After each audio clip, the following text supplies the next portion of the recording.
यामध्ये बीजेपीचा फायदा जरी होत असला तरी उद्धव ठाकरेंचं यामध्ये काय नेमकं सिच्युएशन मुळात माझं म्हणणं असं आहे त्याच्यामध्ये की दोघाही बाजूंचे असणारे वकील जे आहेत ते आणि सुप्रीम कोर्ट स्वतःहून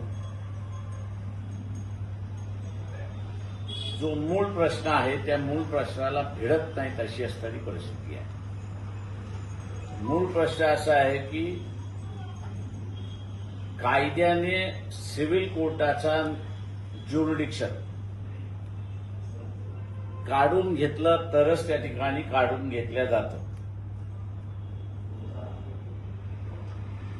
जो जुना निर्णय आहे साधिकालीचा निर्णय जो आहे काँग्रेस पक्षाच्या काँग्रेस ओ आणि आय असा जो वाद चालला होता त्यावेळेस राजकीय पक्ष रजिस्टर्ड करणं कंपल्सरी नव्हतं.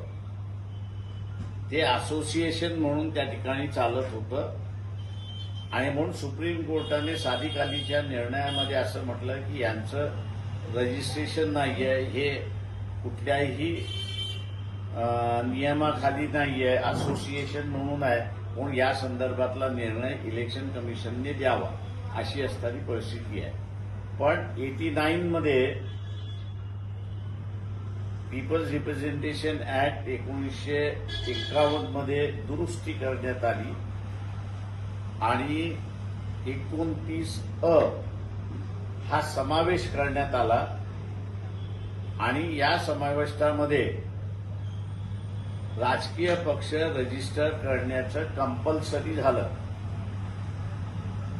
ते राष्ट्रीय पक्ष कंपल्सरी करत असताना तुम्ही तुमच्या घटनेमध्ये जेवढ्या कमिट्या दिलेल्या आहेत केंद्रापासून ते गाव पातळीपर्यंत